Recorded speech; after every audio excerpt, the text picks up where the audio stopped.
Laissez venir à moi les petits enfants. Et ne les en empêchez pas. Car le royaume de Dieu est pour ceux qui leur ressemblent.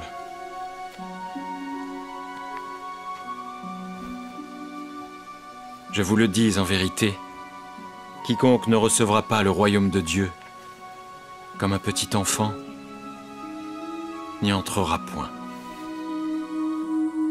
Величи душа моя Господа, и возрадовася дух мой о Бозе спасе моем. Честнейшую херувим и славнейшую без равнения серафим, без истления Бога словородшую, сущую Богородицу, Тя величаем.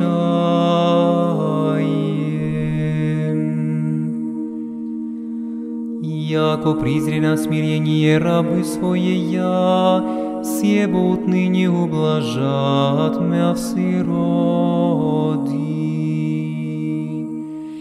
Честнейшую херувим и славнейшую без равнения серафим,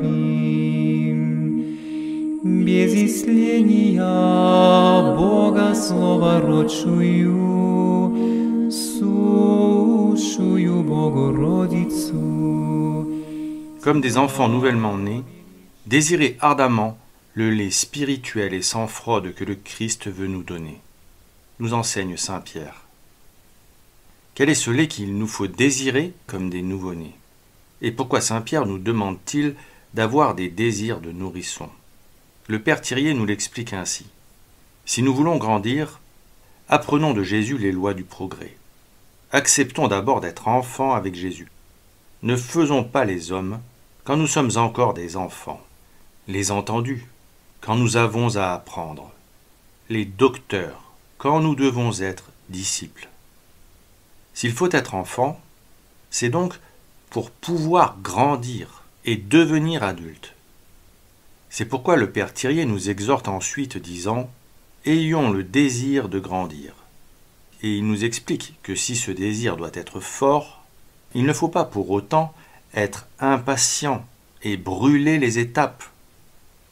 Mais tout en désirant de grandir, il faut accepter qu'à l'exemple de Jésus, le progrès se fasse en nous avec mesure. Et il nous donne ce conseil.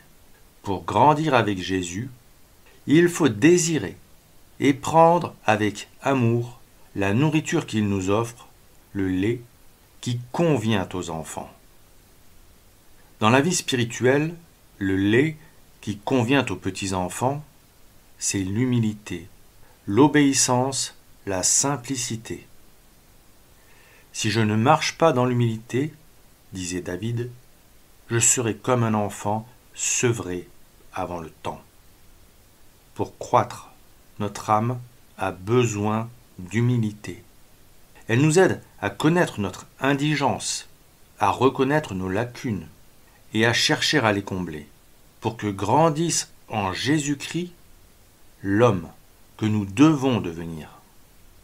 Saint Paul disait « Croissons en toutes choses en celui qui est notre tête, le Christ. » Et Saint Pierre, « Il faut que vous croissiez en lui pour votre salut. » Et aussi « Croissez dans la grâce et la connaissance de Jésus-Christ. » Et le père Thirier souligne que le travail de l'apôtre n'a d'autre but que de former Jésus-Christ dans une âme.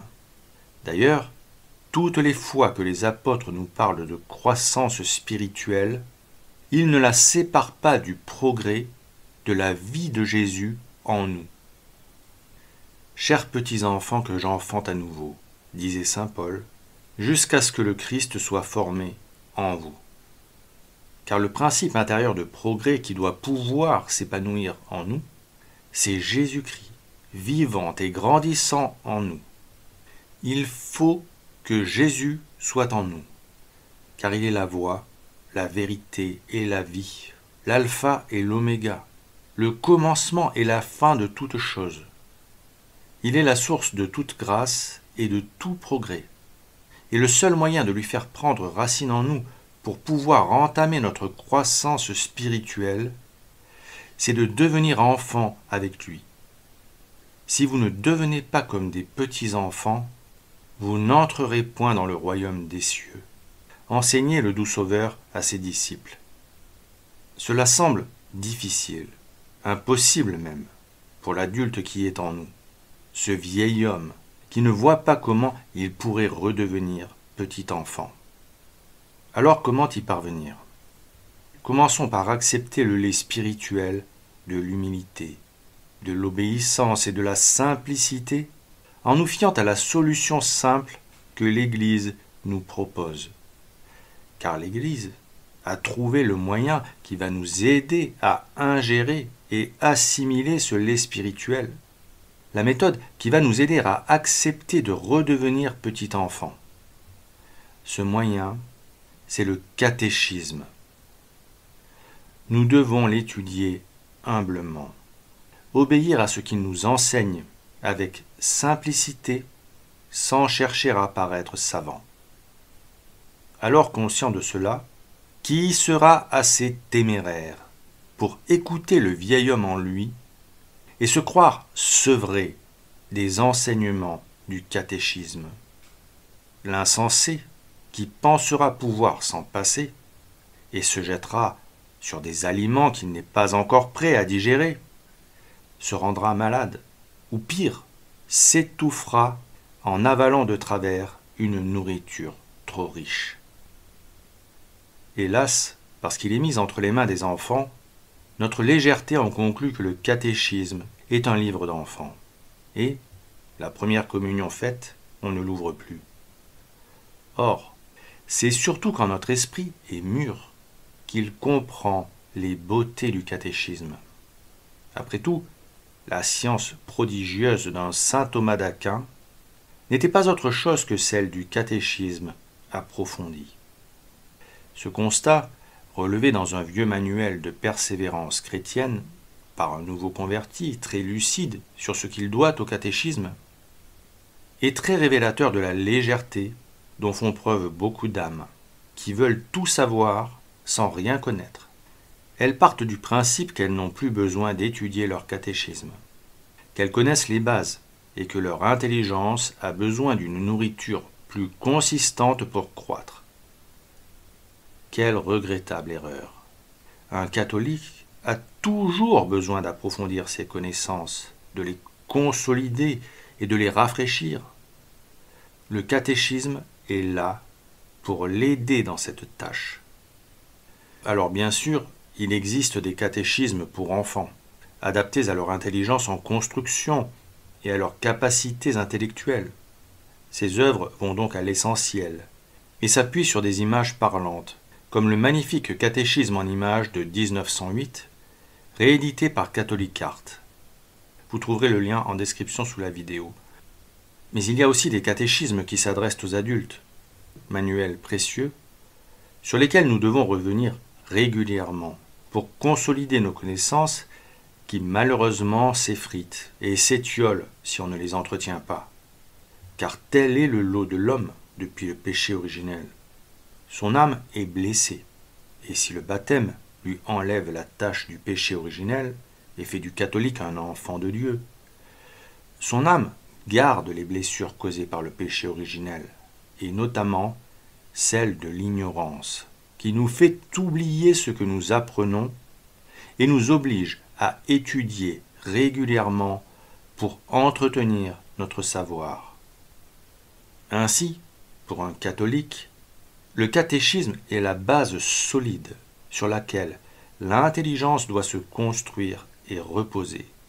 C'est l'ouvrage qu'il doit consulter quand il se pose des questions, l'ouvrage qu'il doit feuilleter régulièrement pour parfaire sa doctrine et être capable de penser comme un catholique. Parce que cette lecture sanctifiante l'aide à faire croître Jésus-Christ en lui et à grandir avec lui pour devenir adulte. Un catholique adulte confirmé, qui connaît vraiment son catéchisme, est un soldat bien armé, qui sera capable de défendre la foi quand l'erreur se présentera à lui sous l'apparence du bien.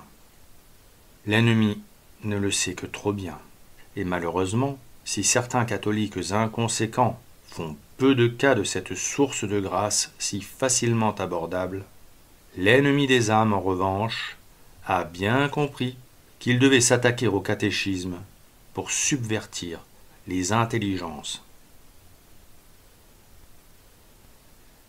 Toujours, l'ennemi retourne nos armes contre nous.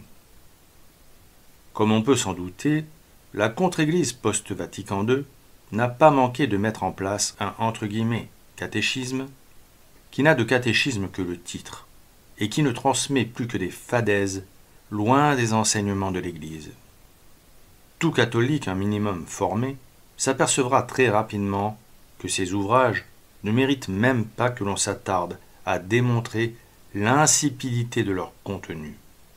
On notera juste, à titre d'exemple, que ce manuel de déformation chrétienne enseigne que la peine de mort est une mauvaise chose, quand l'Église a toujours soutenu le contraire.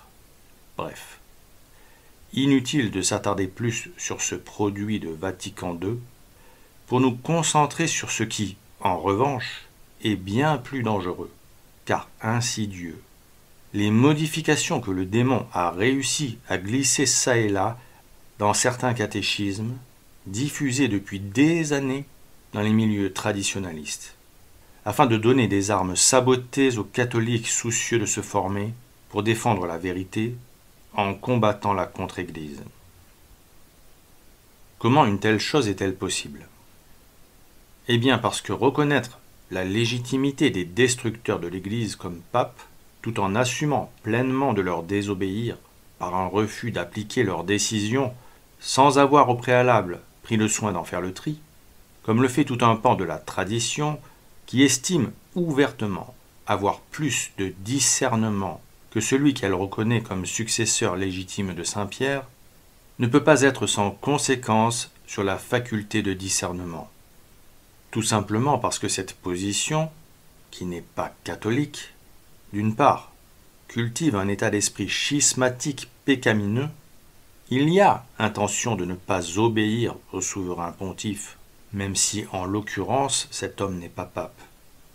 Et d'autre part, conduite en se compromettant avec l'erreur reconnue comme appartenant au corps mystique du Christ, à tordre la doctrine pour la plier artificiellement aux erreurs que l'on a adoptées et que l'on veut légitimer. Ainsi, dès lors que l'on adopte habituellement cette manière de penser et d'agir, comment pourrait-on garder le discernement qui permet de se préserver de l'erreur? C'est impossible. Si l'on s'habitue à penser de travers sur des choses si graves et que l'on refuse de voir ce qui crève les yeux, comment pourrait-on éviter les erreurs d'appréciation sur des choses apparemment de moindre importance et qui pourtant entraînent de graves conséquences? Ainsi, entre les mains de ces factions aveuglées qui se réclament de la tradition catholique, le catéchisme peut se transformer en auxiliaire de subversion, sans même que les diffuseurs ne s'en rendent compte, puisque leur discernement est altéré. Et le plus dangereux, c'est que malgré les erreurs qui ont été ajoutées, ce catéchisme est présenté comme étant couvert de l'autorité d'un pape canonisé que Dieu a suscité pour être l'apôtre du combat antimoderniste. Car aussi incroyable que cela puisse paraître, nous allons voir que le grand catéchisme de Saint Pie X, 1905, et que le catéchisme de la doctrine chrétienne, publié par ordre de sa sainteté le pape Saint Pie X, 1912, tous deux parfois confondus, ont subi, l'un comme l'autre, des « ajustements » fort suspects, qui ont dénaturé certains points de la doctrine catholique, au point, dans un cas, d'influencer le jugement des catholiques sur des questions graves et même cruciales pour comprendre le combat, et dans l'autre, de favoriser un refroidissement de la charité par la perte de l'esprit de pénitence, si nécessaire à la vie de l'Église, puisqu'il aide au détachement des biens terrestres et suscite les élans généreux de charité qui poussent les âmes à chercher à accomplir la volonté de Dieu plutôt que la leur. Bref historique de ces deux catéchismes.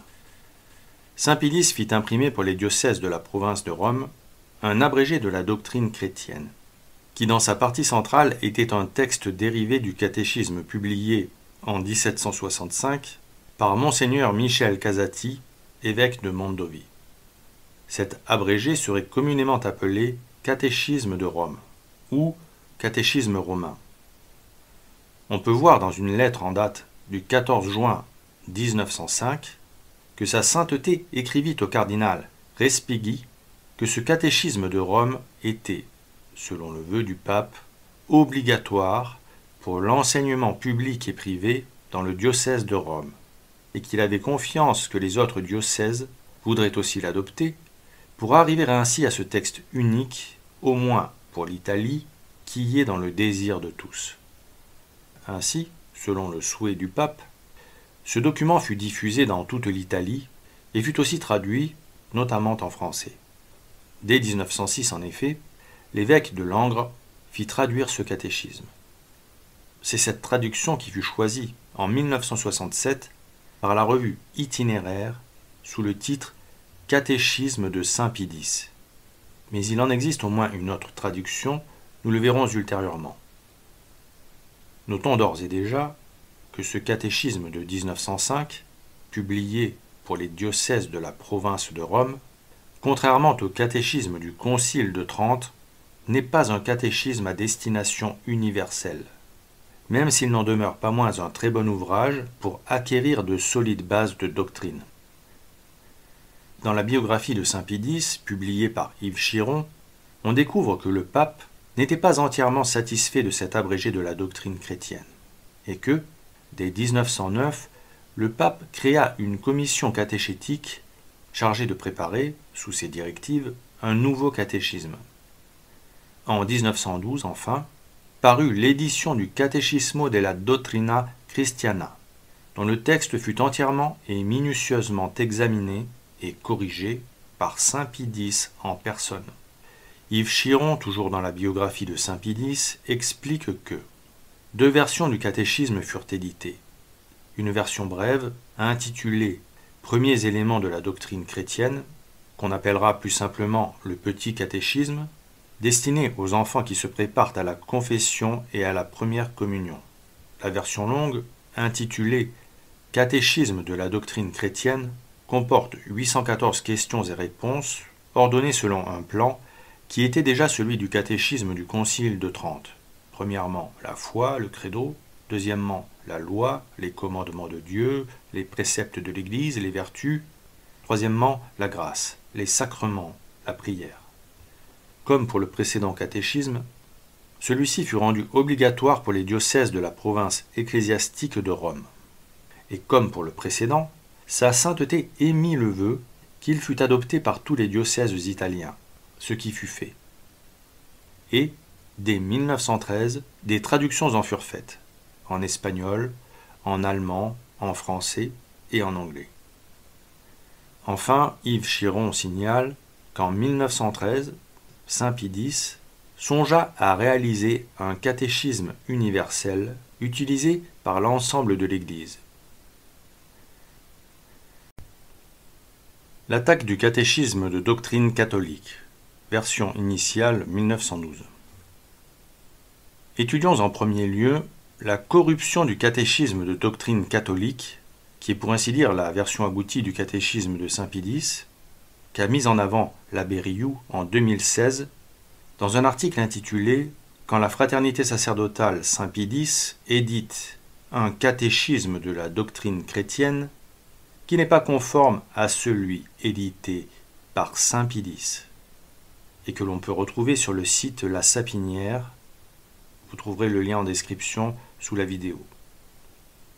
L'abbé constate qu'en 2009, la fraternité sacerdotale Saint Pie X a édité un catéchisme de la doctrine chrétienne avec l'indication publiée en 1912 par ordre du pape Saint Pie X. Alors qu'il existe des différences notables entre la traduction française de la version originale éditée par la Maison de la Bonne Presse en 1913 et la version de la Fraternité sacerdotale Saint Pie X de 2009. Les changements substantiels repérés par l'abbé Riou sont les suivants. À la question 128, sur les jours de jeûne que doivent obligatoirement respecter les catholiques, l'abbé note que certains jours de jeûne deviennent un unique mercredi des cendres. Le pluriel est devenu un singulier. Dans l'appendice 2, la Fraternité sacerdotale Saint Pie X tente de se justifier en écrivant « Selon la tradition multiséculaire en vigueur dans l'Église jusqu'au XXe siècle, les fidèles sont vivement encouragés à observer le jeûne et l'abstinence, mais donne une liste de jours infidèles à l'original et remplace l'obligation de pénitence par un simple conseil. » À la question 221, sur l'âge à partir duquel on est soumis au jeûne, 21 ans deviennent 18. Et le plus incroyable survient à la question 339 sur le jeûne eucharistique. Le catéchisme 2009 de la Fraternité sacerdotale Saint Pie X prétend, au nom donc de Saint Pie X, que le jeûne eucharistique oblige à s'abstenir avant la communion de tout aliment solide et de toute boisson depuis au moins 1 heure, et si possible 3 heures, alors que sa sainteté le pape demandait le jeûne depuis minuit, et que cette exigence ne fut ramenée que plus tard, à 3 heures, par sa sainteté le pape Pie XII. La Fraternité sacerdotale Saint Pie X s'en explique en déclarant que ce jeûne fut traditionnellement observé depuis minuit. Pie XII atténua la rigueur de la loi et réduisit le temps du jeûne à 3 heures, pour faciliter aux fidèles un accès fréquent à la table eucharistique. Par la suite, la discipline fut considérablement amoindrie, au point d'avoir été réduite à 1 heure. Or, c'est la contre-Église post-Vatican II qui s'est octroyé ce droit, et non pas l'Église catholique. L'abbé Riou souligne que la Fraternité sacerdotale Saint Pie X justifie ces « ajustements » par un discours, sinon hypocrite, au moins très confus, en disant « Ce catéchisme ayant été publié avant le Code de 1917, certaines questions disciplinaires et liturgiques ont dû être adaptées en tenant compte de la discipline actuelle. Sauf que la discipline actuelle à laquelle se réfère ici la Fraternité sacerdotale Saint Pie X est celle de Vatican II, et non celle du Code de 1917. Elle adopte donc, au moins pour cette question spécifique du jeûne, une « discipline » de la secte conciliaire. L'abbé Riou met alors en avant ce fait très important que la Fraternité sacerdotale Saint Pie X considère donc la législation conciliaire comme la discipline de l'Église. C'est pourquoi elle a supprimé sans aucun avertissement l'appendice 3 de 1913 pour le remplacer par un autre appendice 3 sur les indulgences d'après l'Enchiridion Indulgentiarum romain du 16 juillet de 1999.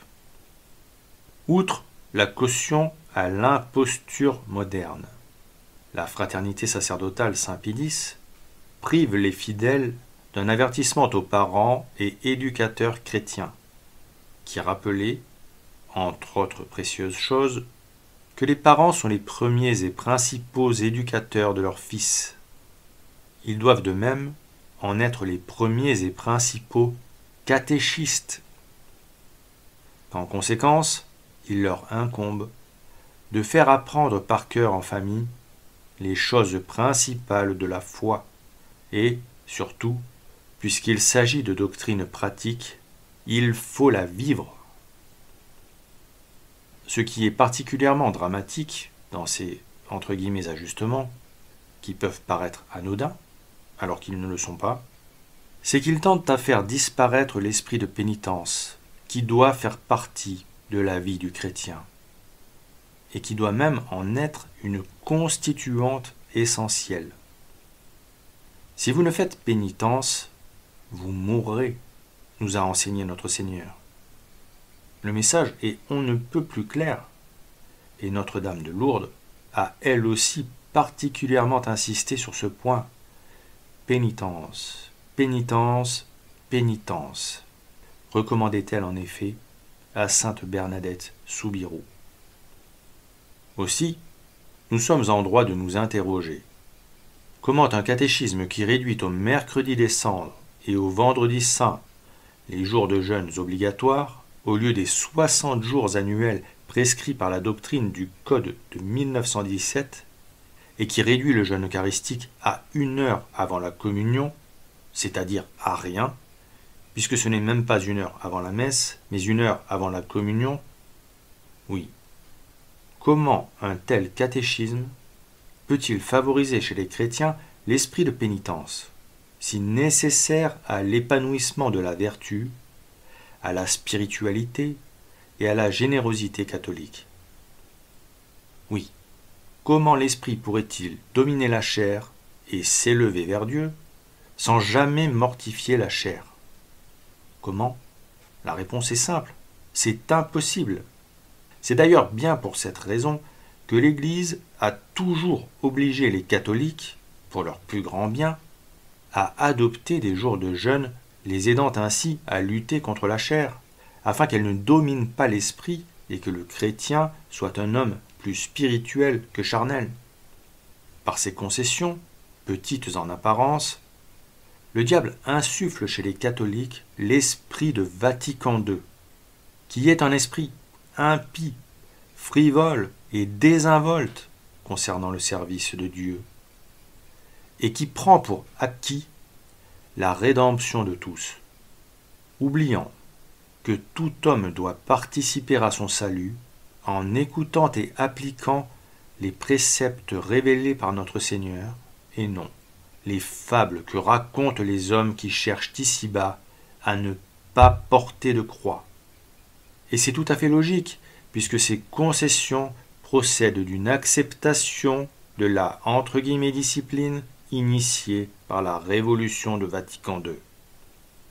L'abbé Riou, pour démontrer combien l'esprit de pénitence est important pour les catholiques, rappelle dans son article ces mots du pape Benoît XIV. L'observance du carême est le lien de notre milice. C'est par elle que nous nous distinguons des ennemis de la croix de Jésus-Christ. Par elle que nous détournons les fléaux de la divine colère. Par elle que, protégés du secours céleste durant le jour, nous nous fortifions contre les princes des ténèbres. Si cette observance vient à se relâcher, c'est au détriment de la gloire de Dieu, au déshonneur de la religion catholique, au péril des âmes chrétiennes. Et l'on ne doit pas douter que cette négligence ne devienne la source de malheur pour les peuples, de désastres dans les affaires publiques et d'infortune pour les particuliers. La version du Grand Catéchisme de Saint Pie X, 1905, diffusée par la revue Itinéraire en 1967. Abordons maintenant le deuxième subterfuge du démon, qui, par le biais d'une traduction française singulière, traitant de la question de l'infaillibilité pontificale, accrédita une grave erreur doctrinale dans la version du Grand Catéchisme de Saint Pie X que diffusa la revue Itinéraire de Jean Madiran à la fin des années 60. Erreur qui prospère aujourd'hui chez les factions de la contre-Église qui ont adopté le principe libéral reconnaître mais résister. Ce principe, qui s'accorde à la définition de l'infaillibilité pontificale que donne cette traduction du catéchisme, a induit en erreur plusieurs générations de catholiques francophones. Aussi, sommes-nous en droit d'avancer l'hypothèse que cette version du catéchisme, largement diffusée au sein de la tradition dès que commencèrent les réformes de la Révolution post-Vatican II, a contribué, dans une mesure que nous ne pouvons pas mesurer, a ancré dans la tradition une mauvaise compréhension de la situation effroyable que traverse la catholicité.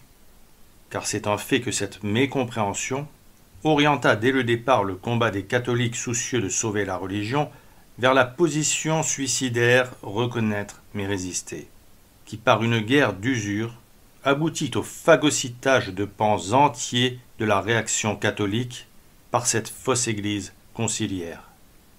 Alors, avant d'entrer dans le vif du sujet, il est important de rappeler qui était Jean Madiran, et surtout ce que fut sa revue itinéraire pour les premières générations de catholiques français qui entrèrent en résistance contre la Rome apostate.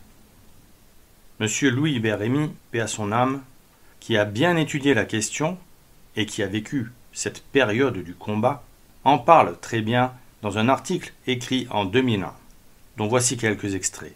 Vous trouverez le lien vers l'article complet en description sous la vidéo. J'avais 13 ans quand en 1956, Madiran fonda sa revue itinéraire. Je la découvris vers 18 ans. Bien sûr, j'ai toute la collection d'itinéraires de 1956 à 1986. Chaque mois, nous attendions avec impatience le dernier numéro pour le dévorer séance tenante. Ce fut une des revues dont nous discutions le plus, mais ce n'était pas la seule. Et puis, il y avait le congrès de Lausanne. Pour nous, les jeunes, c'était chaque année la grande affaire. Tous ces auteurs éminents, tous ces écrivains de renom, tous ces aînés respectés, admirés, toute cette doctrine que nous découvrions, qui enflammait nos cœurs, qui nourrissait nos intelligences, nous impressionnait profondément. Nous étions extrêmement attachés à ces hommes. Et Madiran était un de ceux que nous préférions. Quel charme, quel auteur d'âme, quel écrivain, quel orateur. Il incarnait pour nous l'intelligence, le savoir, la sagesse. Nous avions pour lui un mélange de vénération et d'affection. Rassemblant tant et tant de noms prestigieux dans sa revue, il nous semblait incarner celui qui combattait le mieux et qui allait nous emmener à la restauration, à la victoire. Ma génération a beaucoup travaillé, critiquant, cherchant, trouvant, redécouvrant. Itinéraire nous était très utile. Nous lisions fidèlement Madiran, avec intérêt, découvrant des auteurs de qualité, des écrivains comme il n'en existe plus, des réflexions sur les événements, des jugements sur les questions brûlantes qui nous marquaient.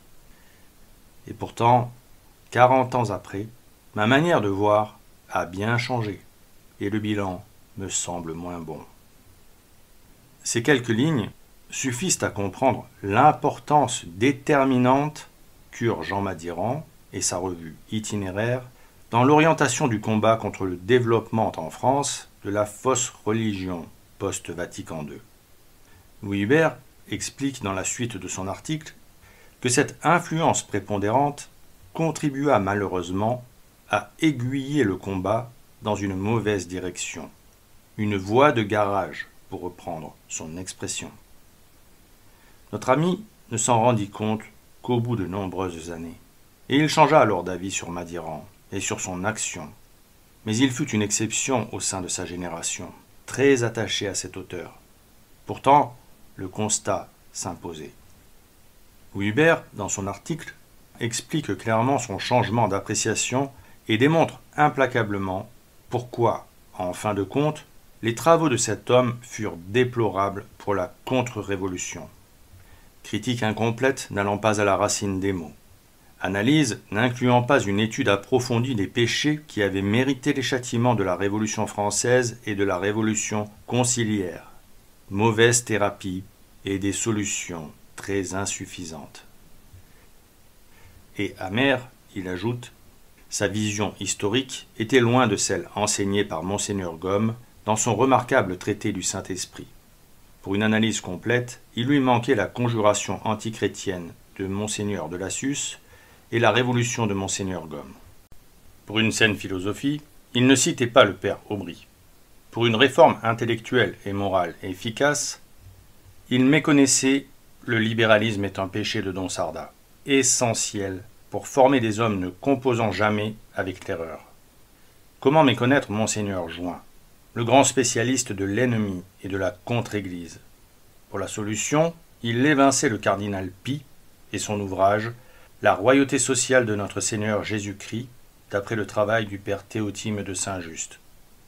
Le père Hérol et son remarquable livre « Jeanne d'Arc sur les autels et la régénération de la France, etc. etc. » Puis, Louis Hubert explique simplement comment une génération a pu perdre son temps en pensant étudier. En plus de 60 000 pages lues dans Itinéraire, j'étais passé à côté de l'essentiel. Mais pire, toute ma génération se croyait formée, se croyait savante, alors qu'elle était engagée, dirigée dans une voie de garage obligatoirement sans issue, comme la suite l'a prouvé. Je constatais qu'il n'y avait jamais aucun article sur la démonologie, sur la contre-église, sur l'ennemi, sur le complot, pas même sur le problème juif et franc-maçon. En 30 ans d'itinéraire, rien sur ces sujets. Pas d'ennemis, ou pas les vrais. Certes, il dénonçait le communisme, mais pas le financier du communisme, pas les vrais maîtres du communisme. Certes, il dénonçait le naturalisme, mais pas le libéralisme autrement plus important, puisqu'il concilie l'erreur et la vérité. Comment ne pas se poser alors de graves questions sur son ambition d'une réforme intellectuelle et morale? Comment prendre au sérieux ce désir de refaire une élite alors que l'essentiel n'était pas abordé? Enfin, Louis Hubert précise en quoi les objectifs pointés par Jean Madiran n'étaient pas les bons, et pourquoi ce combat était voué à l'échec, en s'attaquant aux effets et non aux causes. Ma critique va plus loin encore. Il répétait sans arrêt « Rendez-nous l'Écriture sainte, le catéchisme catholique, la messe traditionnelle. » Apparemment, beau programme encore. Eh bien, non. Là encore, voie de garage.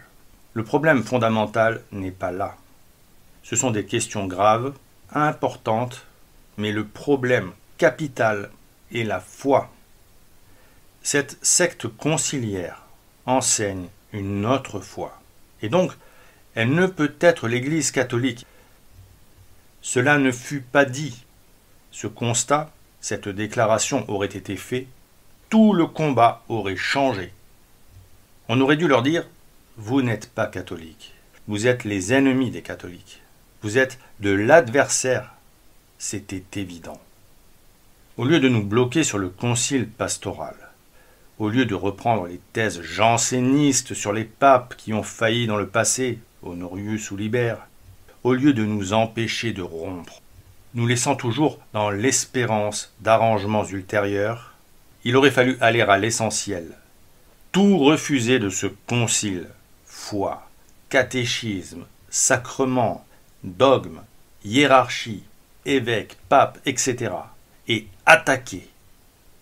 Conscient de la révolution qui s'opérait, il aurait dû nous faire combattre comme les vrais croyants de 1789. Il ne fallait pas composer avec la vérité. Madiran et ses amis n'ont jamais rien obtenu, n'auraient peut-être rien obtenu de plus, mais ils seraient restés catholiques. Obstinés dans leur erreur, ils ont fini par apostasier. Avec ses amis, ils finissent conciliaires, c'est-à-dire œcuméniques et charismatiques. Ils ont perdu la foi. Ainsi, on peut comprendre à travers ce témoignage sans concession que la revue Itinéraire eut une influence considérablement mauvaise sur ce que l'on appelle la tradition, en dénonçant les réformes post-conciliaires sans chercher à s'attaquer aux vraies causes de cette révolution, en s'engageant dans la bataille de la défense de la messe tout en ménageant les imposteurs qui cherchaient à la détruire, et aussi en soutenant publiquement jusqu'à sa rupture avec Rome Monseigneur Marcel Lefebvre, acteur de premier plan de la réaction catholique, c'est un fait indéniable. Alors le combat de Madiran pour la sauvegarde du catéchisme, qui se concrétisa par la diffusion en 1967 d'une traduction du Grand Catéchisme de Saint Pie X, qui devint une référence dans le monde de la tradition, a certainement eu un impact sur la perception de l'infaillibilité pontificale. Car malheureusement, la traduction de cet ouvrage, sur ce point précis, est déficiente, introduisant une restriction qui n'a pas lieu d'être. En effet, à la question « Quand est-ce que le pape est infaillible ?», chapitre 10, paragraphe 4, cette traduction répond « Le pape est infaillible seulement lorsqu'en sa qualité de pasteur et de docteur de tous les chrétiens, en vertu de sa suprême autorité apostolique, il définit, pour être tenu par toute l'Église, une doctrine concernant la foi et les mœurs. » Cette restriction, par l'emploi du mot « seulement », est un contresens allant contre l'infaillibilité du magistère ordinaire, et elle a malheureusement été apprise par cœur par des générations de catholiques, qui croient aujourd'hui que le pape n'est infaillible que lorsqu'il définit un dogme, c'est-à-dire à de très rares occasions. Et cette multitude de catholiques ne savent plus que le pape est aussi infaillible quand il l'enseigne. Il ne faut donc pas s'étonner qu'en France, une grande partie de la tradition est un esprit gallican qui s'accommode très bien de la position « reconnaître mais résister », étant habitué à faire le tri dans l'enseignement des imposteurs au lieu de rejeter intégralement ce qu'ils sont, des antichrists. La formulation de la réponse, sans la restriction introduite dans la traduction promue par itinéraire, peut paraître imprécise par l'emploi du verbe « définir », qui a plusieurs sens. Définir, en effet, peut énoncer la nature, les qualités, les propriétés essentielles de l'être ou de la chose du mot qu'il désigne. On pourrait dire, pour déterminer précisément les contours de cette chose, et si l'on se contente de ce seul sens, effectivement on peut penser que dans la phrase du catéchisme, le pape n'est infaillible que lorsqu'il fixe la doctrine par la définition précise d'un dogme. Cependant, définir exprime aussi le pouvoir d'expliquer et de communiquer à autrui ce que l'on sait de quelque chose. Autrement dit, définir exprime aussi le pouvoir d'enseigner. Le sens de la phrase est donc bien conforme à l'infaillibilité du magistère ordinaire, même si le double sens du verbe définir a pu induire une acceptation erronée de la réponse de ce catéchisme. Ainsi, dans le contexte de cette réponse, limiter le verbe définir uniquement à la définition dogmatique est un grave abus de langage, visant à nier l'infaillibilité du magistère ordinaire de l'Église, puisque ce verbe permet tout à fait d'étendre l'infaillibilité pontificale à l'enseignement du pape et d'être en conformité avec le magistère de l'Église. Ceux qui utilisent cette définition du catéchisme pour aller contre le magistère en attaquant l'infaillibilité du magistère ordinaire font un choix. Ils choisissent d'enseigner l'erreur plutôt que la vérité, pour défendre l'idée que les usurpateurs qui se succèdent depuis des décennies sur la chaire de vérité sont d'authentiques papes. L'ennemi est très rusé. Il cherchera toujours à employer nos meilleures armes contre nous-mêmes pour nous détruire. Et il a suffi d'un mot, un mot seulement, pour embrumer les esprits, enfumer les catholiques et les empêcher d'avoir une perception claire du magistère ordinaire et de l'infaillibilité pontificale, ce qui entrave leur compréhension de l'imposture des occupants du Vatican. Au sujet du magistère ordinaire, la Constitution Pastor Aeternus du Concile du Vatican, 18 juillet 1870, appuie sa définition de l'infaillibilité ex cathedra du pape sur le principe fondamental suivant. Le pape jouit de la même infaillibilité que l'Église, ce qui est normal, puisque le pape confirme la doctrine et n'est pas confirmé. Or, quelle est cette infaillibilité dont jouit l'Église ? Le Concile du Vatican la définit ainsi dans la Constitution Dei Filius. On doit croire de foi divine et catholique tout ce qui est contenu dans la parole de Dieu, écrite ou transmise par tradition, et que l'Église, soit dans un jugement solennel, soit par son magistère ordinaire et universelle propose à croire comme vérité révélée. Si l'Église transmet et définit infailliblement l'objet de la foi au moyen de son magistère ordinaire, le pape, qui seul jouit de la même infaillibilité que l'Église, est non seulement infaillible dans ses jugements solennels, c'est-à-dire lorsqu'il définit le dogme, mais également lorsqu'il enseigne l'objet de la foi au moyen de son magistère ordinaire, ce que confirme sa sainteté le pape Pie XI dans Mortalium Animos.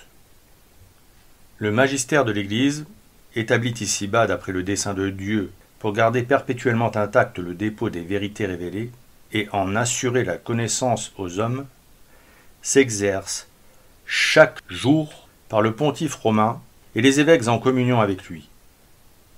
Mais il comporte encore toutes les fois qu'il est nécessaire pour s'opposer plus efficacement aux erreurs et aux attaques des hérétiques, ou développer avec plus de clarté ou de détail certains points de la doctrine sacrée, afin de les faire mieux pénétrer dans l'esprit des fidèles, la mission de procéder par décret à des définitions opportunes et solennelles.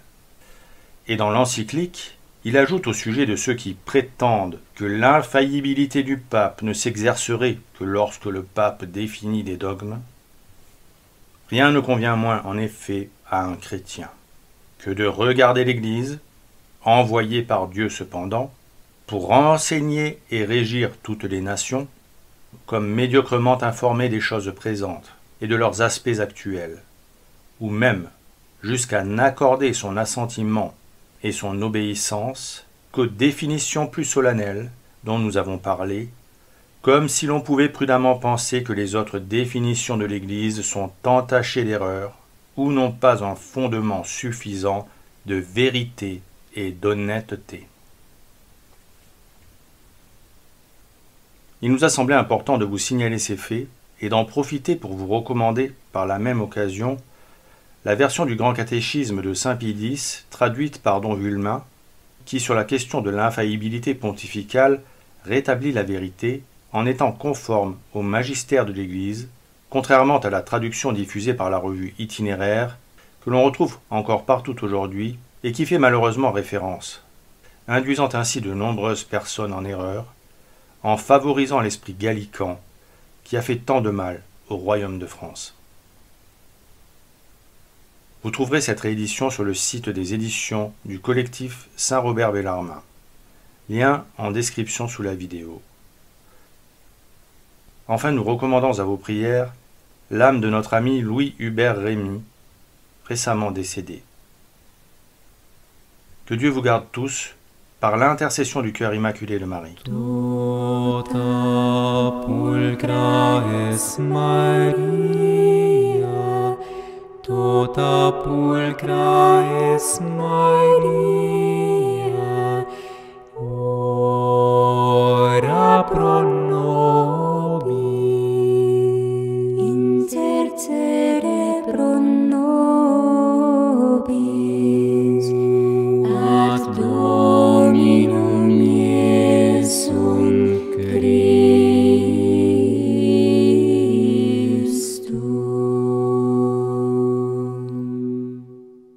Il faut savoir que je suis une famille très catholique. Oui. Bien. Mes parents, mes grands-parents, tout le monde était catholique, etc. Et je suis né dans le catholicisme. J'ai connu l'Église en ordre. J'ai connu donc la vie chrétienne en ordre. Nous étions dans une famille de 10 enfants, donc tout était calculé. On n'était pas pauvres ni misérables, mais on était conscients du pain quotidien et de la providence. Et nous vivions avec la présence de Dieu continuellement, à la fois donc dans la vie de tous les jours et en même temps dans la pensée, quoi. Nous ne pensions que bon Dieu, quoi. Et etc. c'était général, ça? Absolument, quoi. Et voilà, bon, tous mes frères et sœurs sont très catholiques. Hein. Mon père a actuellement 300 descendants. Hein, ce qui montre, ce qui est assez rare, quoi, hein, quand même. J'ai mon frère cadet, Maître Rémy, en a 92 descendants à lui seul déjà. Bien, bon. Et donc, il est quand même bon de rappeler un petit peu ce passé de l'Église en ordre. Et nous étions élevés avec un grand respect de nombreuses vertus. La première vertu, je crois, qui a marqué notre éducation, c'est la franchise.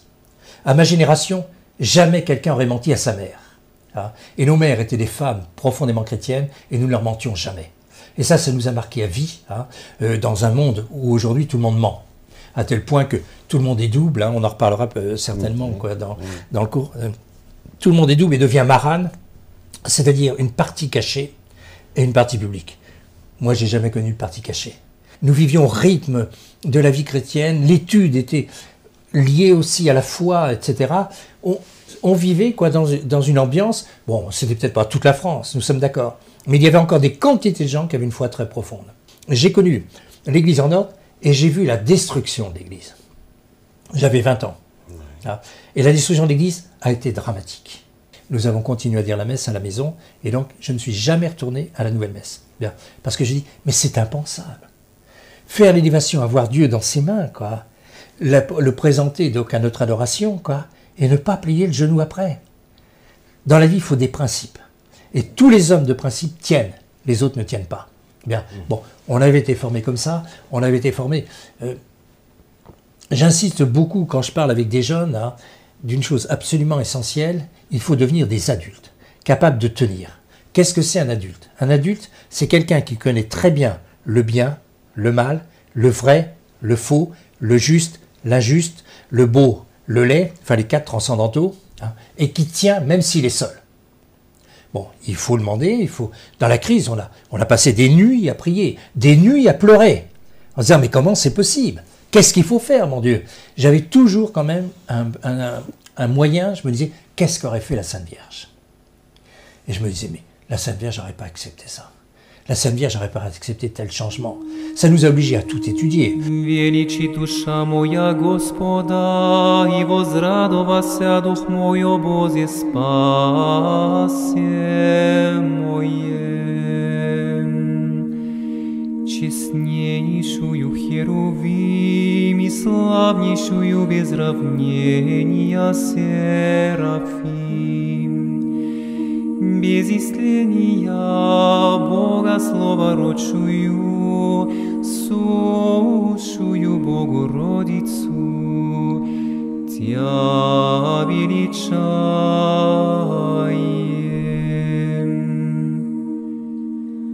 Яко призри на смирение рабы своея, себо отныне ублажат мя в сироди.